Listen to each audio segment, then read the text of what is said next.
Welcome to My Hero 360, a community that features the voices of our heroes who bring awareness and advocacy for health conditions. This video was developed in partnership with the IgA Nephropathy Foundation. Stuart Miller, welcome to My Hero 360. Thanks, Kerri. Nice to meet you. Great to be here with you.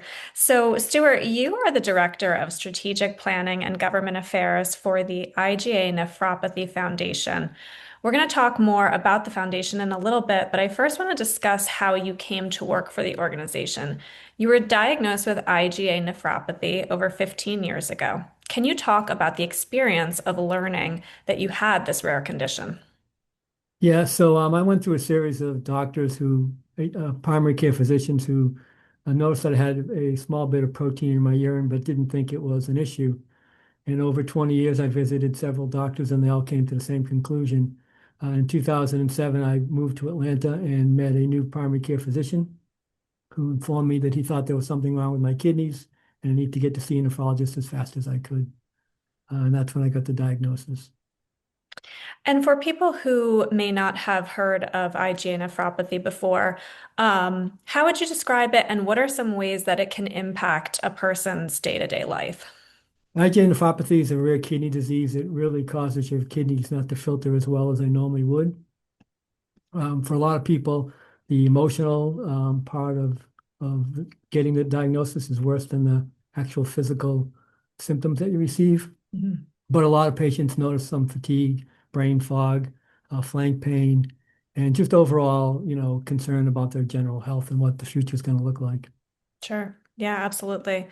I think getting any sort of diagnosis is probably a very scary thing to try to confront and understand, how it might impact your life moving forward. So, how have you managed your condition over the years, and are there any treatment options available for this condition? When I was diagnosed, there were no treatment options other than fish oil, Hmm. which was didn't really have any effective results for me. And I modified my diet a little bit, less sodium, a little bit less protein, Mhm. and then also just general live a healthier lifestyle than I had previously. Right now, there are five treatment options on the market, so there's a lot more hope for patients when they get diagnosed. Mhm. Absolutely. And so, another part of your treatment journey is in 2018, you underwent a kidney transplant from your wife via a donor exchange program. First, for people who are not aware, can you explain what a donor exchange program is? Yes, so in order to be a kidney donor, a living kidney donor, you have to be a match to the patient who's receiving the kidney, a blood match and an antigen match.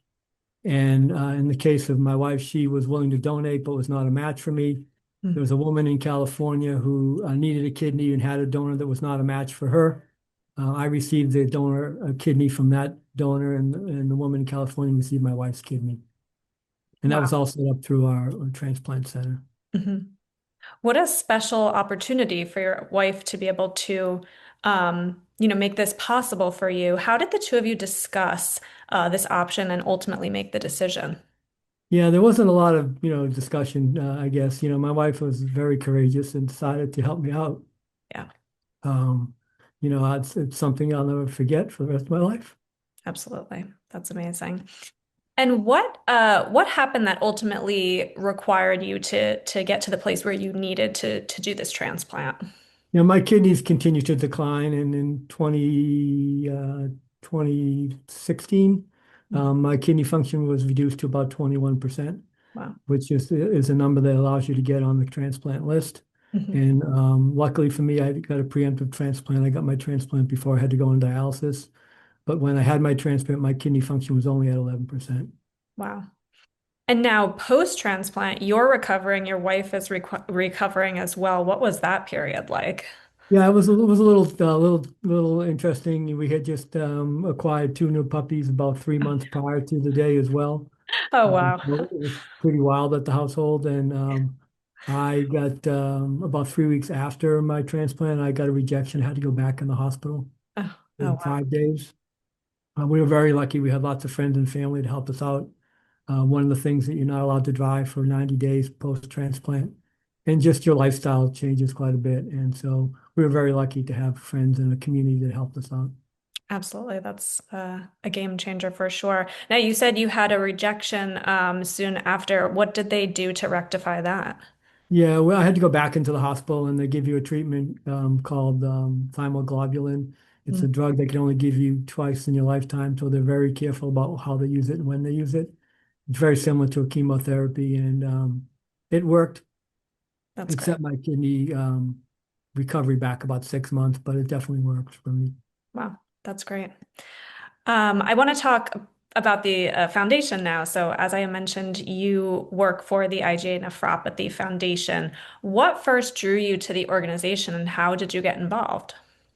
Yes, so in 2019, there was an event in Washington, D.C. called the Externally Led Patient-Focused Drug Development Meeting, which was a meeting for IgA nephropathy patients, the FDA, and pharmaceutical companies. Mhm. And I was invited to attend, and that was 2019, and that was the first time I'd ever met anybody that was living with IgA nephropathy when I went to that meeting. Mm. And it was kind of an eye-opener for me to see other people and how they were dealing with their journey. And, just to meet people made me feel a little bit better. Um, it was at that event that I met Bonnie Schneider, who's the executive director of the foundation. And I asked her if there's anything I could do to help. I felt like I really could, after having my transplant, pay it back a little bit. And she said, well, we'll be in touch. And that was almost 7 years ago. Wow. And you said that was the first time you met other people with the condition. So you were living with it for what, almost 10 Well, years by the time 12 years. Yeah, it was 12 12 years. years before I met anybody else. And, Wow. it is just an eye opener when you meet someone who's going through the same journey that you're going through and understands it.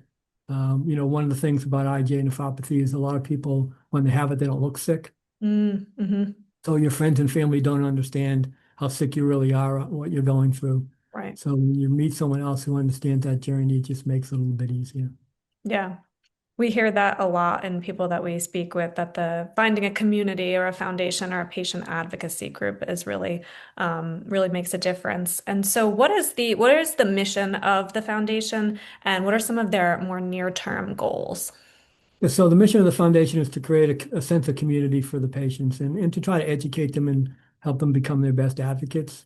Foundation has grown a lot over the last 22 years, Mhm. in particular the last 5 years with the addition of the therapeutics that are on the market. Mhm. Um, More and more people are getting diagnosed, and so we're just trying to find those people. And we've also introduced a new program called Go Global. So we're trying to spread the foundation to other countries across the world instead of just the United States. Wow. And you said more and more people are being diagnosed. Would you say that's due to increased awareness or is just the incidence kind of going up?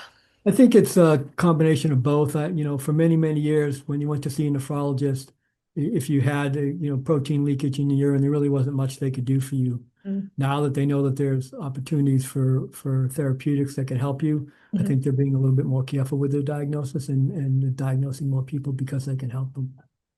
That's great.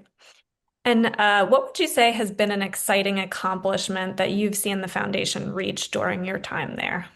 Yeah, so I think the biggest accomplishment we have is a patient conference we call Spark, which Mm. is our annual patient conference. This year, we're expecting almost 400 patients and their family members to get together for 3 days, Wow. learn about what it's like to live with IgA nephropathy and meet other people and find that sense of community. It's our biggest event of the year, and it's by far our most um, well-attended event that we do. That's great. Where can people learn about that event and more and everything that the foundation is doing? Foundation has a great website. It's just www.igan.org. And for those who want more information, they can always send an email to info@igan.org. Excellent. Now, as part of your role at the foundation, you are heavily involved in advocacy work. What are some areas of advocacy that you are personally trying to advance? So there's two pieces of legislation in the United States Congress and the Senate. It's called the Living Donor Protection Act is one of them. That's one of our biggest bills that we sit behind and we stand behind. It's to increase erase the roadblocks for people living donors who want to become a living donor right now. If you are a living donor, you can be discriminated against for life insurance or long-term care. You don't qualify for FMLA, and you could lose your job. really hard to find a living donor. Number one. And number two, if you put all those roadblocks in the way, it makes it even more difficult for people who are courageous enough to make that decision, but afraid there's going to be financial consequences. Yeah. So we're trying to erase those roadblocks. Wow. I didn't know that. That's very interesting. And so you're hoping to, um, do away with some of those requirements through that legislation? Yeah, the Living Donor Protection Act would eliminate all those roadblocks, so patients could not be discriminated against for being a donor. Mm, As I mentioned, it's hard enough to find a donor when you're diagnosed or you need a transplant. mm, To be able to find people who are, again, courageous enough to make that decision and but can't afford to lose their job or be out of job for 3 weeks or yeah, increase life insurance. So that would hopefully increase the field quite a bit for people who need a kidney donor. absolutely.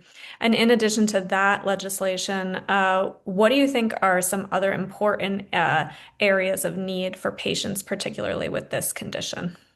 There's another bill called the New Era Kidney Act, which is designed to just create some more appropriations funding for the Congress to educate people more about what it's like to live with kidney disease Mm, and to get early screening. mm. And how would you say you've seen advocacy move the needle on health issues? I think it's really important for legislators to understand the patient's point of view and to hear their patient's stories. Mhm, It makes a big difference when we go on Capitol Hill. The foundation sponsors a Hill Day once a year, mhm, and typically take about 35 patients to Capitol Hill where they can meet with their congressmen and senators. mhm. And it makes a big difference to hear the patient story from those staffers and from the congressmen and senators and understand directly and know that we have the skin in the game, but we're not some official lobbyists. We're just patients trying to share our stories. Yeah. And I imagine sitting across from someone and, a real person, right, uh, may make change something from like this amorphous concept into, oh, this is actually going to impact this person or this constituent. Yeah, no, it makes a big difference to be able to meet with them in person and for them to understand your story and how it impacts your life. Yeah. It's much different than receiving an email from someone or a text message or anything like that. Yeah. And for those who may be interested in getting involved in the advocacy world, what advice or recommendation would you give to them? I would say, join an organization and become an advocate. We have a group that we call ambassadors that work for our foundation. I'm actually an advocate for the National Kidney Foundation and Mm, also a ambassador for the American Association of Kidney Patients. And those organizations do a great job of providing advocacy opportunities for their patients and families. excellent. And Stuart, we like to conclude our My Hero 360 interviews by asking everyone the same question. What would you tell your younger self knowing what you know now? I think my biggest lesson I learned was to ask more questions and to be more educated about my disease. I was Once I got the diagnosis, I was kind of scared and didn't take the time to learn and be educated and ask the right questions and be able to know what to talk about with my physician. And I think that's really important. Yeah, I think feeling comfortable advocating for yourself, right, is probably really good advice for anyone who's facing a new or ongoing health condition. So, Stuart, I want to thank you so much for speaking with me today, for shining a light on this rare condition and sharing your experience navigating your diagnosis, care plan, and now the advocacy work that you're doing to advance the field for others with IgA nephropathy. So, thanks again. No problem. Thank you for asking me, Karen.